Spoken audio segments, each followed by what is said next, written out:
I raised my nephew as my own son because my sister didn't want him. Now her daughter is jealous of her brother because they're turbo poor.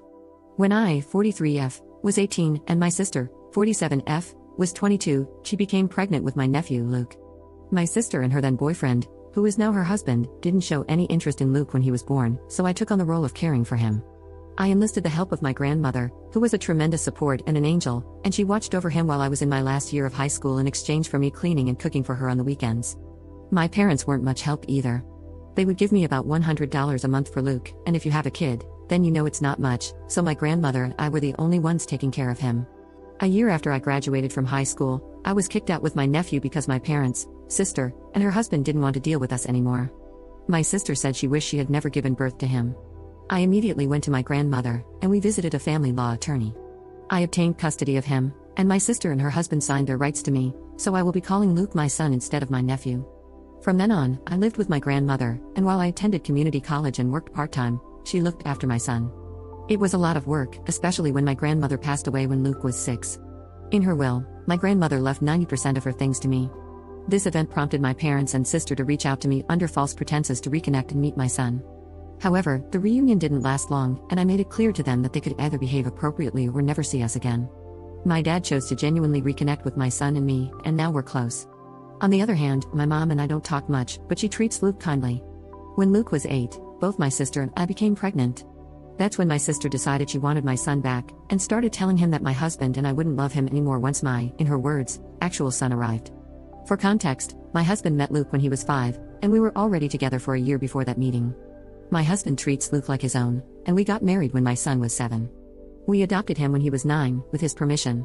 We discovered that my sister was spreading these hurtful ideas when Luke broke down crying one day, expressing fear that we would abandon him once his younger brother was born. He explained what my sister and her husband had been saying, and we reassured him that it would never happen. Luke knows he's not my biological son, but he is undoubtedly my son. After that, I cut contact with my sister and her husband again, and pursued family and individual therapy for my son. When I finally gave birth to his younger brother, I made it clear to Luke that our love for him hadn't changed.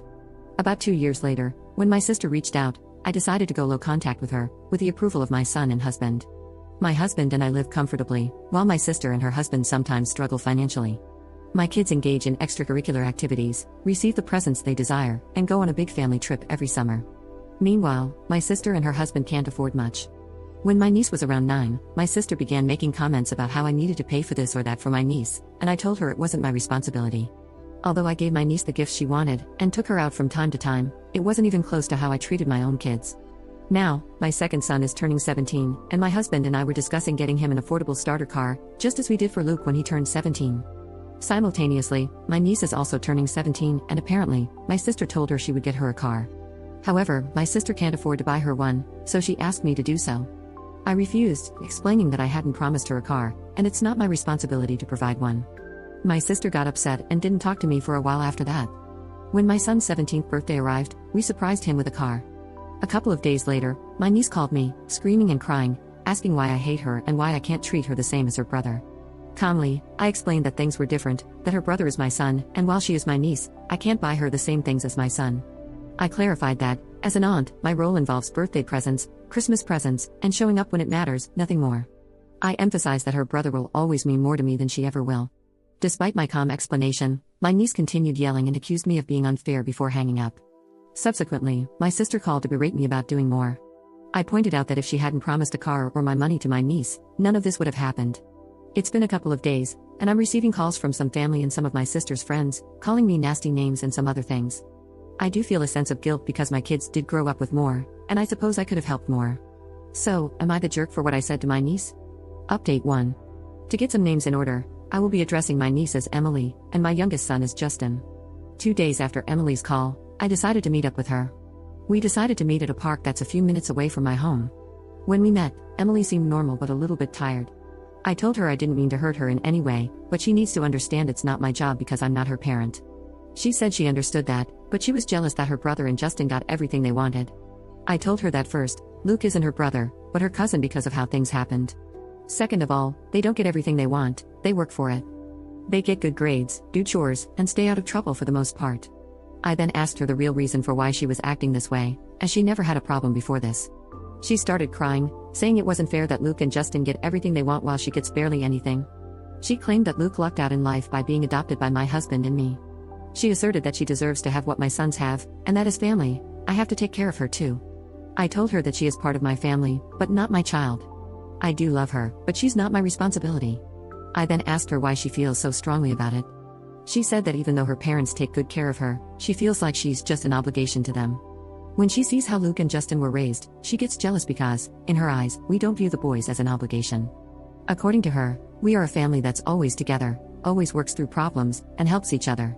Even though I stayed in her life and took her out with my family, she always felt jealous that she had to be the one to leave. She felt second place and believed that since I took in Luke, I should take her in with no problem. I told her that while I understand her feelings, I'm not going to treat her as my kid. I didn't raise her, but I do love her. It's her parents' job to get her a car or to help her get one. She got more upset, saying that I clearly don't care about her, and she left. I texted her, saying that I do care for her, but I'm not her mom, and it's not my job. After I got home, my husband and I talked, and we decided to call my sister. I told her that my family and I are going full no contact. My sister then asked about how I'm going to get in contact with Emily. I told her Emily is almost an adult, she can contact me if she wants. She then asked me if I was going to get Emily a car. I said no and told her that it's her job, that she's her mother and needs to act like it. Emily needs her to be a mom, and I hung up the phone, blocked, and deleted her number. The next day, I got a call from my mom.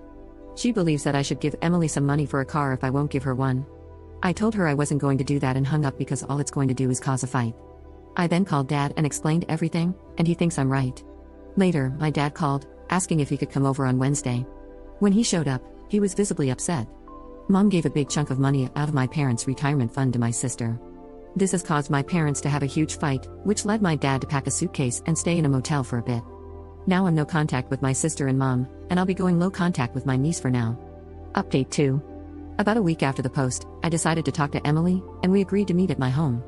I asked everyone not to be home because I wanted her and me to talk privately. When she showed up, she didn't really want to look at me, and I asked her if I could give her a hug. She nodded her head, and the minute I hugged her, she cried. She said she was sorry for how she acted, and I told her she didn't need to apologize. I asked her about how her parents treat her again to understand more about what's going on. She told me that her dad treats her well and tries to spend time with her, but he's busy because he works 2 jobs. While my sister is home more, she usually just keeps to herself, and doesn't really like to be bugged. I then asked her if she feels like she's been neglected. She said no, just sometimes they don't have family time that much because her parents argue a lot, especially about money.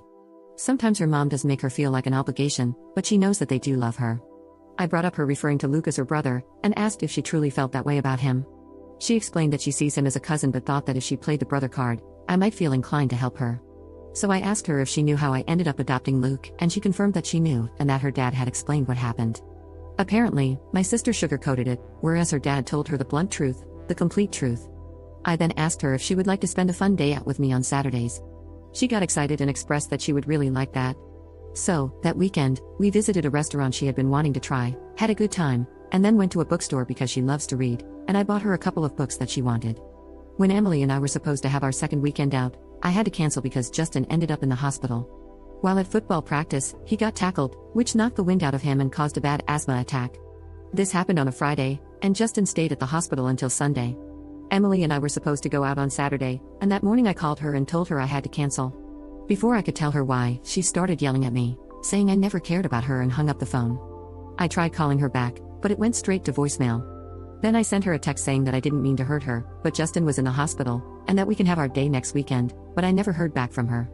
2 days ago, my family and I were out for a family night when my neighbors called, saying that they called the cops because someone was vandalizing one of our cars. When we got home, the cops were there, and it was Justin's car. The car had scratches, little dents, paint, and there were 2 broken windows. My husband and I checked our security footage, and you could clearly see Emily and someone else vandalizing the car. My husband gave the video copy to the police, and Emily and her friend got arrested the next morning. My sister and mom came to my house, screaming that I was ruining my niece's life, and if I loved her, I would drop the charges.